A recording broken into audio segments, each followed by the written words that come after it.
तेजपाल सिंह, सरस्वती विद्या मंदिर, inter college, Jansath road, Muzaffarnagar. आज हम बच्चों कक्षा 9th में राजनीति शास्त्र में पाठ 2 लोकतंत्र क्या और लोकतंत्र क्यों के बारे में अध्ययन करेंगे। मुझे उम्मीद है कि आप ध्यानपूर्वक सुनकर उसे समझेंगे और सबसे लास्ट में मैं कुछ प्रश्न भी पूछूंगा, आप उनके उत्तर भी देंगे। सबसे पहले लोकतंत्र पढ़ाने से पहले यह जानना आवश्यक है कि केवल हमारे देश में ही नहीं, अनेक देशों में लोकतंत्र से पहले कैसा शासन था। अधिकांश देशों में पहले राजतंत्र था। राजतंत्र अर्थात राजा का शासन। इसके बारे में डिटेल बाद में करेंगे और प्रत्येक देश के बारे में थोड़ा थोड़ा समझाएंगे भी। तो अब इसमें हमको स्टार्ट ये करना है कि लोकतंत्र क्या है, लोकतंत्र किसे कहते हैं और कितने प्रकार का होता है, इसके क्या गुण हैं, क्या दोष हैं, इसके बारे में डिटेल से अध्ययन करेंगे। लोकतंत्र जैसे इसके शब्द से ही है, डेमोक्रेसी के नाम से इंग्लिश में जानते हैं। डेमो का अर्थ होता है जनता और क्रेसिया का अर्थ होता है तंत्र, अर्थात जहाँ पर शासन जो होता है वह लोगों के चुनाव के बाद, प्रतिनिधियों के चुनाव के बाद जो शासन होता है उसे लोकतंत्र कहते हैं। अर्थात कि वहाँ पर राजतंत्र नहीं होता, वहाँ निर्णय लेने का जो अधिकार होता है वह जनता को होता है, क्योंकि जनता ही सरकार को चुनती है और सरकार कार्य करती है। किसी वजह से सरकार ठीक कार्य नहीं करती तो वह जनता में इतनी शक्ति होती है कि वह सरकार को गिरा देती है। फिर नए 5 साल के बाद चुनाव होते हैं, फिर नई तरीके से सरकार बनती है, वह कार्य करती है। विभिन्न देशों में लोकतंत्र के जो रूप हैं अलग अलग देखने को मिलते हैं। जैसे कि मैं आपको अभी बताऊं, नेपाल हमारा पड़ोसी देश है। नेपाल में 2006 से पहले तक राजतंत्र था, अर्थात वहाँ राजा ही शासन करता था, जनता को कोई अधिकार नहीं था। जो निर्णय राजा ने ले लिए वही सर्वोपरि माने जाते थे। परंतु 2006 के बाद वहाँ चुनाव हुए और वहाँ पर वर्तमान में लोकतंत्र शासन ही स्थापित है। 2008 में पाकिस्तान में, 2008 से पहले पाकिस्तान में जो लोकतंत्र चल रहा था उसका तख्ता पलट करके वहाँ पर सैनिक तंत्र लागू कर दिया जनरल मुशर्रफ परवेज ने। सैनिक तंत्र का मतलब होता है कि सारी शक्ति सेना के हाथ में आ जाना, सेना के हिसाब से शासन होना। और वर्तमान में वहाँ पर भी लोकतंत्र शासन कायम है और वहाँ पर लोकतंत्र के हिसाब से ही शासन हो रहा है। हमारा पड़ोसी देश चीन, जहाँ पर साम्यवादी शासन, साम्यवादी सरकार के द्वारा शासन होता है। साम्यवादी एक कम्युनिस्ट पार्टी है जो वही सत्ता में रहती है और किसी को मौका नहीं मिलता। अगर कोई और मौका लेते भी हैं तो उनको कम्युनिस्ट पार्टी के सदस्यों से अनुमति लेनी होती है चुनाव लड़ने की। अब अनुमति मिलने के बाद चुनाव लड़े और उसमें सफलता मिल जाए, यह संभव नहीं दिखाई देता। और दूसरे व्यक्तियों को चुनने का मौका भी नहीं मिलता। अब इससे आगे हम यह जानेंगे कि भारत में लोकतंत्र शासन है, कौन सा लोकतंत्र है, इसके बारे में भी अध्ययन करेंगे। हमारे देश में जो है अप्रत्यक्ष लोकतंत्र है। अब लोकतंत्र की कुछ परिभाषाएं आपको हम बताते हैं। सबसे ज़्यादा जो परिभाषा इम्पोर्टेंट है, इब्राहिम लिंकन जो अमेरिका के राष्ट्रपति थे, उन्होंने सबसे सटीक परिभाषा दी। उनकी परिभाषा थी लोकतंत्र की कि लोकतंत्र जनता का, जनता द्वारा और जनता के लिए शासन है। शब्द बहुत कम हैं लेकिन इसकी व्याख्या बहुत बड़ी है। इसका अर्थ है जो हमारा लोकतंत्र, लोगों का जो शासन है वह जनता का शासन है, क्योंकि जनता ही अपने प्रतिनिधियों को चुनती है। और दूसरी बात, वह प्रतिनिधि जनता के लिए ही शासन करते हैं, इसलिए यह शासन जनता के लिए है। यह है दूसरी परिभाषा लॉर्ड ब्राइस के अनुसार जो दी है। प्रजातंत्र वह शासन प्रणाली है जिसमें कि शासन शक्ति एक विशेष वर्ग में निहित ना होकर समाज के सदस्यों में निहित होती है। इसकी व्याख्या मैं आपको करता हूं कि जो वहाँ अगर लोकतंत्र शासन है तो वो केवल वहाँ के शासक वर्ग में ही वह शक्ति निहित नहीं होगी, बल्कि वहाँ की जनता के द्वारा निर्णय होंगे, अधिकार होंगे। वह निर्णय लेने का अधिकार रखती है वहाँ की जनता।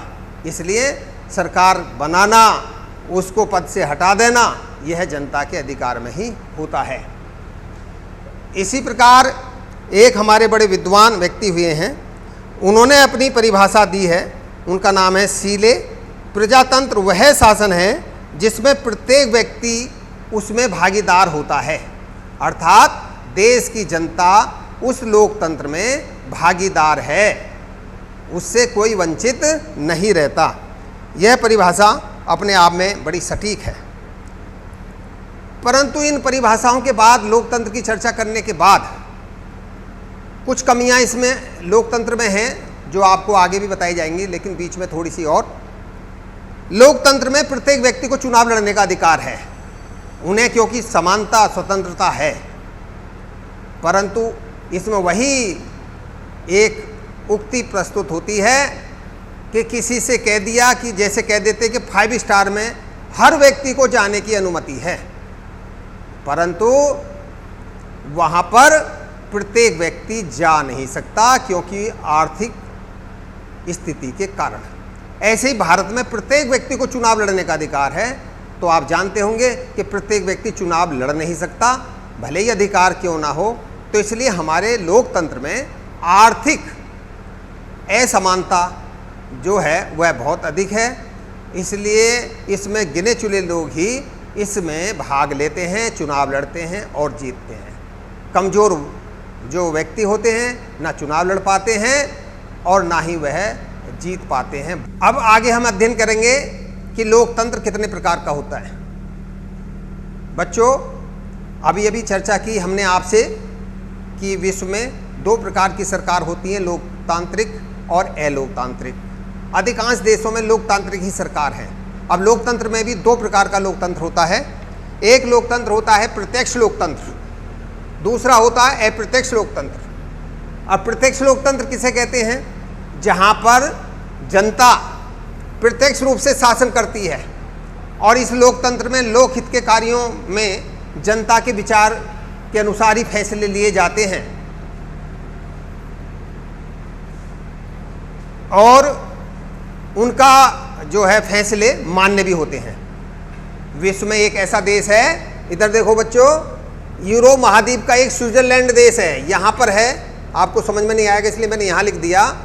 ये स्विट्जरलैंड देश है, यहाँ पर प्रत्यक्ष लोकतंत्र है। तो अगर कहीं प्रश्न ये भी पूछा जाए कि प्रत्यक्ष लोकतंत्र किस देश में है, तो उसका उत्तर देना है आपको स्विट्जरलैंड। समझ में आ गया? यूरोप महाद्वीप का स्विट्जरलैंड देश जहाँ पर प्रत्यक्ष लोकतंत्र है। अब प्रत्यक्ष लोकतंत्र स्विट्जरलैंड में ही क्यों है, भारत में क्यों नहीं है? बच्चों, यह प्रत्यक्ष लोकतंत्र वहाँ पर ही लागू हो सकता है जिस देश की जनसंख्या कम होगी। कम होने के कारण ही वहाँ पर यह लागू हो सकता है। जिस देश की जनसंख्या अधिक है वहाँ पर प्रत्यक्ष लोकतंत्र लागू करना बहुत कठिन काम है, क्योंकि अगर जनता से ही सारे निर्णय लेने लगे तो कोई भी कानून नहीं बन सकता और उसमें सहमति बनना बड़ा मुश्किल है।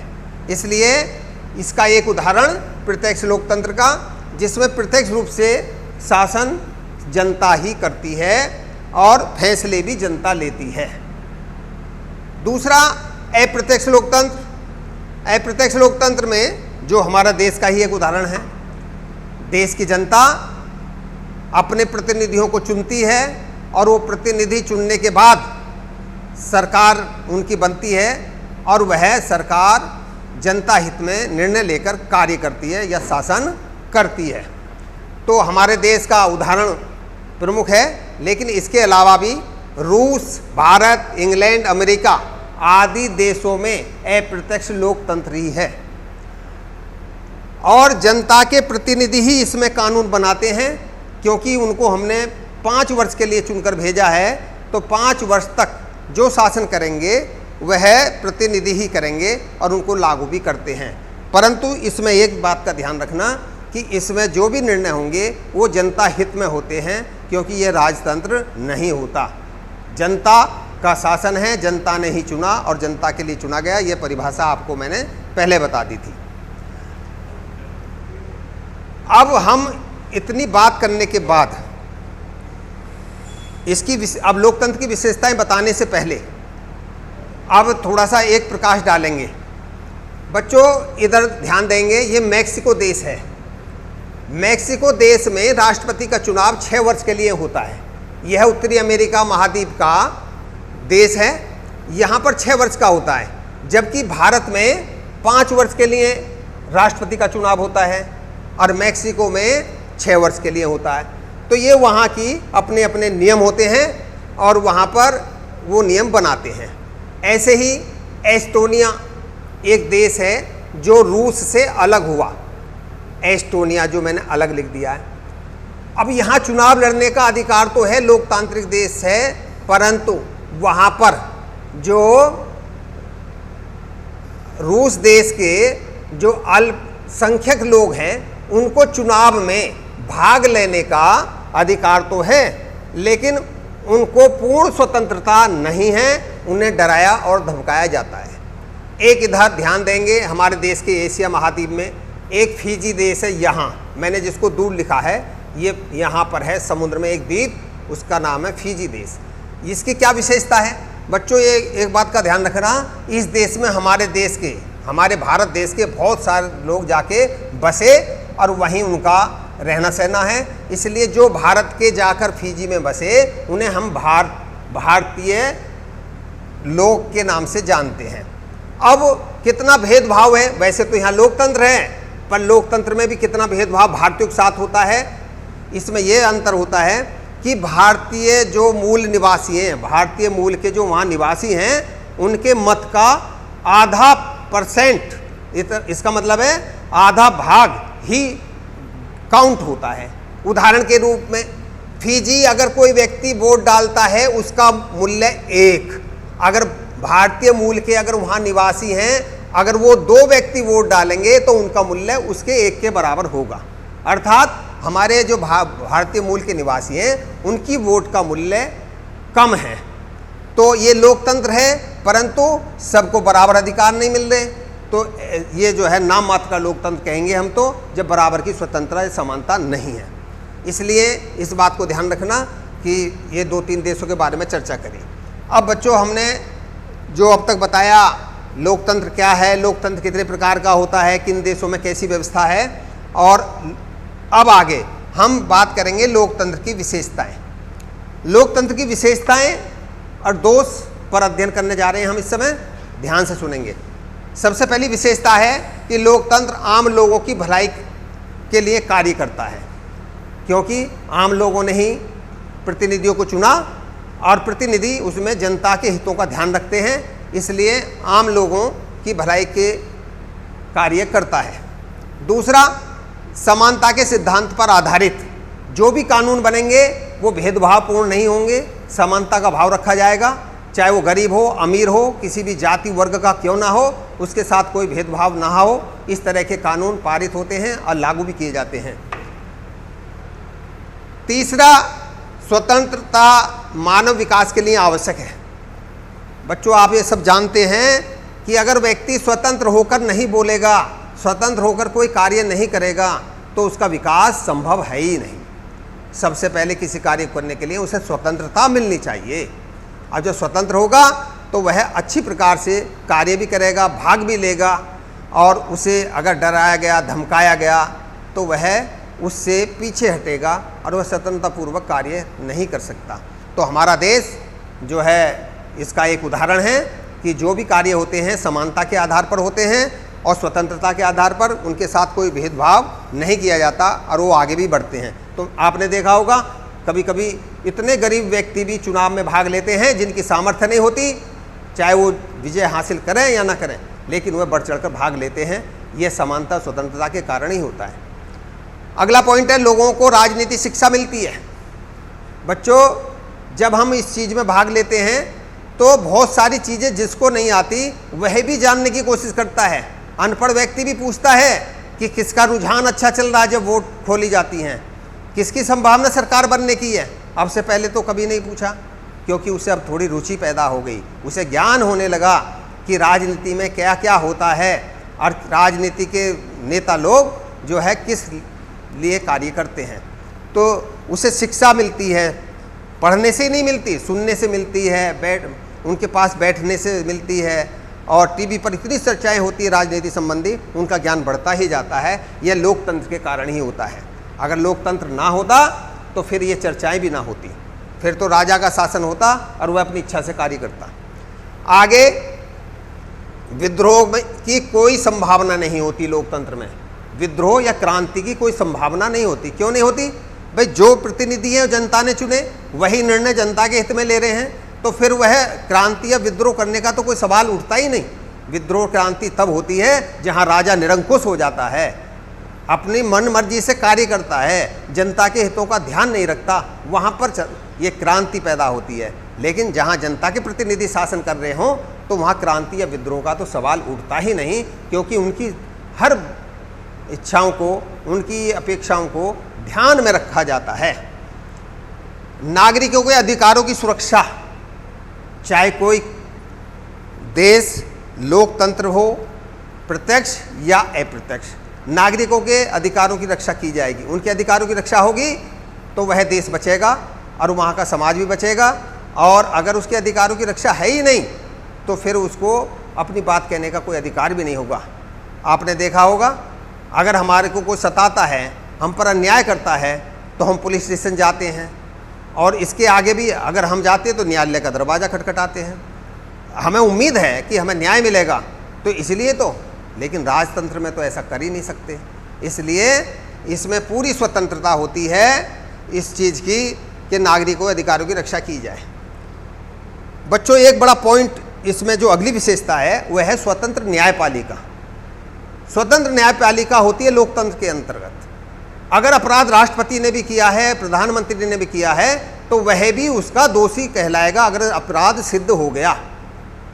नहीं, अगर राष्ट्रपति प्रधानमंत्री इतने ऊंचे पद पर बैठे हैं तो इसका मतलब वो गलती करने के बाद भी कुछ भी अपराध करें तो उनको तो कोई दंड मिलने का नहीं।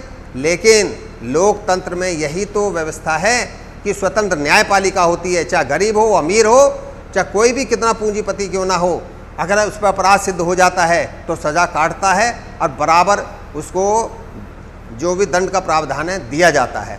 तो ये विशेषता हमारे लोकतंत्र की हैं। आगे इसी में जो लोकतंत्र के गुणों का अध्ययन करेंगे। लोकतंत्र के गुण क्या होते हैं? सबसे पहला गुण है जनहित में कार्य करना।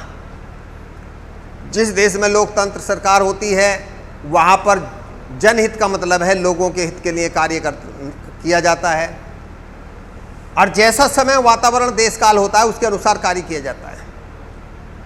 अगर उस देश में आवश्यकता पड़ रही है परिवहन के साधनों का विकास करने के लिए तो उसको महत्व दिया जाएगा। अकाल पड़ गया या कोई कारण से विपदा आ गई और लोग जो है भूखे हैं तो उस समय उनके खाद्य सुरक्षा की व्यवस्था की जाएगी। जो महत्वपूर्ण होती है उसके अनुसार व्यवस्था होती है जनहित के कार्यों के लिए, और बराबर उन्हें अधिकार होता है अपनी बात कहने का। तो ये लोकतंत्र का बड़ा महत्वपूर्ण गुण है, जनहित में कार्य करना, और उनके फैसले भी जनहित में ही लिए जाते हैं। इसलिए प्रत्येक व्यक्ति सीना तान कर कह देता है कि अगर मेरे साथ अन्याय हुआ तो मैं दरवाज़ा जो है न्यायालय का दरवाज़ा खटखटाऊँगा, मैं वहाँ से न्याय लेकर रहूँगा, तो उसे उम्मीद होती है। दूसरी जो इसका दूसरा गुण है वह लोकप्रिय शासन है। लोकतंत्र से बढ़कर तो कोई शासन हो ही नहीं सकता, क्योंकि इसमें हम स्वतंत्र होते हैं, निष्पक्ष चुनाव होते हैं इसमें, तो वो उसमें जो प्रतिनिधि चुने जाते हैं बड़े योग्य जाते हैं और वह निर्णय भी जनता के हिसाब से लेते हैं। तो लोकप्रिय शासन इसलिए कि जनता के द्वारा चुने गए प्रतिनिधि ही जनता के लिए कार्य करते हैं। तो और इससे ज़्यादा और लोकप्रिय क्या होगा? अगर राजतंत्र होगा उसमें जनता की एक बात भी सुन सकता है और वह ना भी मान सकता। इसलिए लोकतंत्र को लोकप्रिय शासन कहा जाता है। इसमें प्रत्येक व्यक्ति को अभिव्यक्ति, अपने जो है संगठन, अपना कुछ भी बनाने का अधिकार होता है और वह पीछे नहीं हटता। तीसरा गुण है स्वतंत्रता और समानता का पोषक। जब तक भी लोकतंत्र रहेगा किसी भी देश में, वहाँ स्वतंत्रता होगी प्रत्येक नागरिक को और उसके साथ समानता का व्यवहार होगा। किसी के साथ भी भेदभाव नहीं किया जाएगा। आपने देखा होगा जो विदेशों की यात्रा करते हैं अधिकांशतः अमीर लोग करते हैं, लेकिन अगर कोई गरीब आदमी और उस पर किराया देने लायक है और वह जाना चाहता तो उसे रोक नहीं सकते, क्योंकि वहाँ समानता का नियम लागू होता है। वह जरूर यात्रा करेगा और उसके साथ कोई भेदभाव भी नहीं होगा। इसलिए इसमें समानता व स्वतंत्रता का पोषक लोकतंत्र को कहा गया है, क्योंकि इनमें इन अधिकारों की रक्षा की जाती है और जनता इसका फायदा भी उठाती है। अगला गुण है इसमें देशभक्ति का विकास। देशभक्ति का विकास क्यों होगा? जो प्रतिनिधि हैं वो भी देश के हित के लिए काम करेंगे और जनता भी जब कहेगी कि हमारा देश है, राष्ट्र भावना उनके अंदर होगी, तो जनता भी देश हित के लिए ही कार्य करेगी, देश हित में ही सोचेगी। इसलिए जनता में भी और प्रतिनिधियों में भी देशभक्ति का विकास होगा, क्योंकि उनकी जो होती है वो देश के हित में ही कार्य करने की होती है, जनता की भी और प्रतिनिधि भी। जो भी कानून बनाए जाते हैं वो केवल व्यक्तिगत नहीं होते, वह केवल राज्य के लिए ही नहीं होते, बल्कि जनता और राज्य दोनों के लिए ही होते हैं। आखिरी इसका गुण जनता का ध्यान। जनता का ध्यान लोकतंत्र में रखा जाता है। इसलिए रखा जाता है कि जनता ने ही अपने प्रतिनिधियों को चुनकर भेजा था और जनता ने जब प्रतिनिधियों को चुनकर भेजा और वही अगर जनता का ध्यान ना रखेंगे तो अगले 5 साल के बाद वह चुनाव किसी भी कीमत में नहीं जीत पाएंगे। इसलिए वह जनता के हितों का ध्यान रखते हैं। और कानून कोई एक व्यक्ति नहीं बनाता, कानून हमारे देश का तो संसद बनाती है और उसे पास होने में समय भी लगता है। तो बड़े सोच समझ कर निर्णय लिए जाते हैं कि देश हित में कितने, जनता हित में कितने, और इसका कहीं जो है दुष्प्रभाव तो नहीं पड़े। उदाहरण के रूप में देखो आप, जैसे हमारे देश में भी कृषि कानून बनाया गया, वह किसानों के हित में ही बनाया गया, परंतु राजनीति रोटियां सेकने के लिए उसका जो है दुष्प्रचार करना शुरू कर दिया।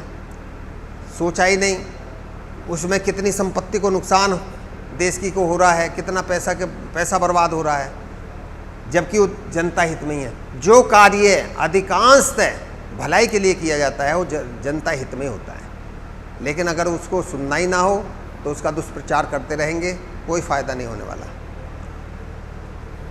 आगे इतने सारे गुणों के बाद अब हम लोकतंत्र के कुछ दोष हैं उन पर भी चर्चा करेंगे। पहला लोकतंत्र का दोष तो मैं यही बताना चाहूँगा कि लोकतंत्र में आर्थिक जो असमानता है वह बहुत अधिक है। कुछ अमीर हैं, करोड़पति अरबपति हैं, कुछ अपना जीवन यापन ही कर रहे हैं। चुनाव लड़ने का अधिकार सबको है, तो उससे आप जान सकते हैं कि अमीर आदमी के बराबर गरीब आदमी चुनाव लड़ने में समर्थ है क्या चुनाव जीत जाएगा? लेकिन लगता नहीं। फिर भी वह कोशिश करता है, कामयाबी मिलती देखी है, ऐसी बात नहीं है। तो ये जो आर्थिक असमानता है यह है इसमें एक दोष। दूसरा दोष लोकतंत्र में अयोग्य और मंद बुद्धि व्यक्तियों की पूजा। मैं बच्चों ये जरूर कहना चाहूँगा कि सब अयोग्य नहीं होते, राजनीति में जो नेता चुनकर गए वो सब अयोग्य नहीं होते और ना ही वो जो है मूर्ख होते हैं, लेकिन उसमें बहुत संख्या में ऐसे भी होते हैं प्रतिनिधि, केवल वो जाति के आधार पर, पैसे के आधार पर वह प्रतिनिधि बन जाते हैं, संसद विधानसभा में पहुंच जाते हैं, परंतु उनको इतना ज्ञान नहीं होता कि जो है इस पद पर आने के बाद में हमारे अंदर क्या योग्यता होनी चाहिए, हमें क्या वक्तव्य कहाँ पर देना चाहिए। बस बोलने से मतलब, राजनीति रोटियां सेकने से मतलब। इसलिए कुछ व्यक्ति अयोग्य चुन लिए जाते हैं और यहाँ हमारे देश के संविधान में यही है, चाहे वो अनपढ़ क्यों ना हो चुनाव लड़ सकता है। एक पढ़ा लिखा बहुत व्यक्ति होगा वो चुनाव लड़ने से बचता है, उसे पता है कि राजनीतिक काम मुझे नहीं करना है, मुझे तो देश की सेवा और चीज़ों में करनी है। इसमें जो है कीचड़ उछलने के अलावा और कुछ नहीं होता, आरोप लगने के अलावा नेता पर और कुछ नहीं होता।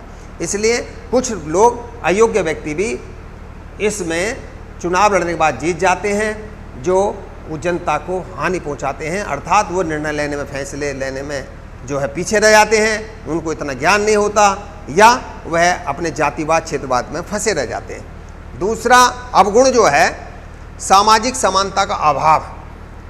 समाज में विभिन्न प्रकार के लोग रहते हैं, गरीब अमीर, विभिन्न जातियों के लोग। अब असमानता इसलिए है, आपने देखा होगा अगर कोई बीएसपी से चुनाव लड़ेगा तो वह देखेगा कि मेरी जाति का बाहुल्य क्षेत्र कहाँ पर है और वह वहाँ पर चुनाव लड़ने के लिए तैयार हो जाएगा। वहाँ की जनता अपने केवल जाति के आधार पर उनको वोट देगी, जबकि और व्यक्ति भी हैं वहाँ पर और उनको वह वोट नहीं देते और वह हार जाता है और उनके बहुमत होने के कारण उनकी पार्टी का नेता जीत जाता है। असमानता इसलिए है क्योंकि सबको बराबर दृष्टि से ही देखा जाए और उसमें कुछ निश्चितता कर दी जाए असमानता को दूर करने के लिए। तीसरा समय और धन का अपव्यय। बच्चों इसको ज़रा ध्यान से सुनो। जब चुनाव होते हैं तो बहुत पैसा लगता है देश का, कितने हजार करोड़ रुपए खर्च होते हैं और समय भी लगता है। अगर वह सरकार 5 साल पूरा करती है तो लाभ होता है और किसी वजह से वो सरकार 5 साल नहीं चली, 3 साल में ही अपने पद से हट गई, 2 साल में हट गई, फिर दोबारा चुनाव होते हैं, फिर इतना ही पैसा खर्च करना, समय लगाना, कितनी व्यवस्था बनानी पड़ती है। तो ये दुरुपयोग नहीं है तो और क्या है, ये पैसे का अपव्यय नहीं है तो और क्या है, ये समय का अपव्यय है।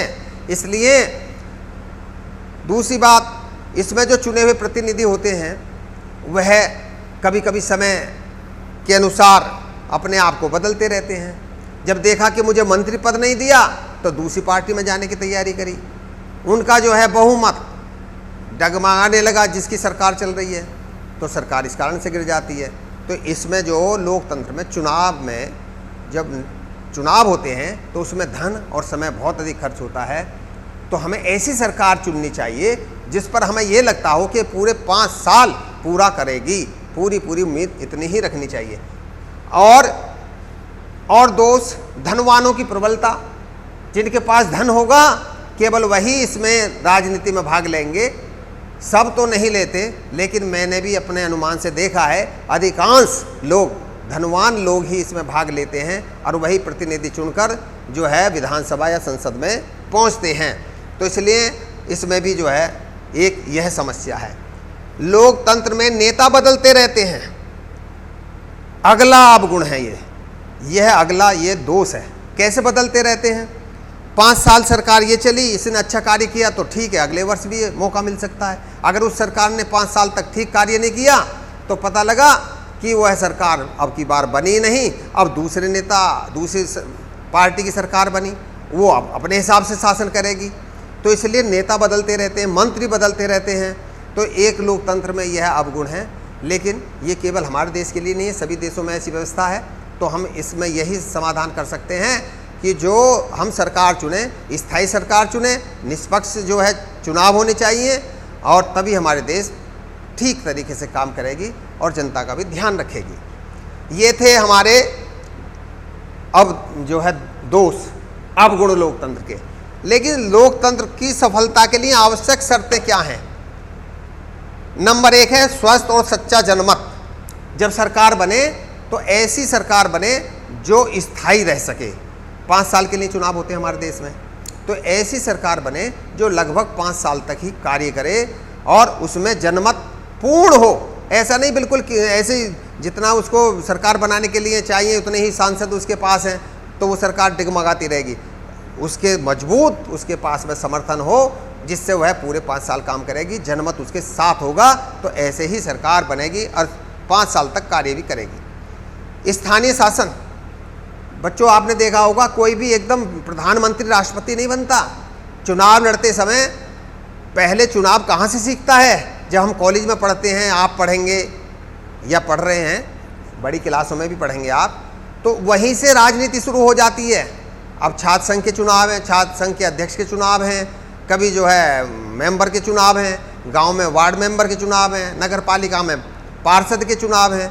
तो इस तरह के चुनाव की जो है शिक्षा उसको वहीं से लेनी शुरू कर देता है। तो स्थानीय आधार पर वह धीरे धीरे राजनीति में प्रवेश करता है और चुनाव की सारी चीज़ें सीख जाता है। और कहीं कहीं मैंने ऐसा भी देखा है कि अगर उनके परिवार में राजनीति में लोग हैं तो उनके बच्चे भी, उनकी संतान भी राजनीति में ही भाग लेगी और वह उस राजनीति से ही वह परिवार जुड़ा रहता है। तो स्थानीय शासन से यह प्रभाव पड़ता है कि हर व्यक्ति धीरे धीरे आगे बढ़ता है और वह एक उच्च पद पर पहुंच जाता है।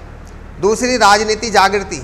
राजनीति जागृति का अर्थ यह है कि प्रत्येक व्यक्ति में राजनीति के प्रति सजग होना है, जानना है, और लोगों को जानना होगा कि हमारे देश के हित में सरकार क्या कर रही है। अगर उनको ये ज्ञान नहीं होगा तो फिर वह लोकतंत्र का कोई लाभ नहीं होने वाला। और है लोकतंत्र का एक आवश्यक शर्त ये भी होनी चाहिए, अब तक है नहीं हमारे देश में, शिक्षा पर कोई नहीं। अगर व्यक्ति कम पढ़ा लिखा वह भी चुनाव लड़ेगा और एक बहुत बड़ा योग्य व्यक्ति है वह भी चुनाव लड़ेगा। तो जो भी चुनाव लड़े उसकी योग्यता निश्चित कर दी जाए, ग्रेजुएशन से कम नहीं होनी चाहिए। किसी भी नेता को, सांसद या विधायक को चुनाव लड़ने के लिए कम से कम योग्यता उसकी ग्रेजुएशन अवश्य होनी चाहिए। अब शिक्षा ठीक होगी तो उसकी विचार और उसके जो है दृष्टिकोण भी अच्छा होगा, इसलिए इसमें शिक्षा को भी महत्व देना आवश्यक होगा। अब बच्चों मैं आपसे कुछ प्रश्न पूछूंगा, उसके उत्तर आप देंगे। सबसे पहला प्रश्न है, उस देश का नाम बताइए जिस देश में प्रत्यक्ष लोकतंत्र है। तो इसका उत्तर है बच्चों स्विट्जरलैंड।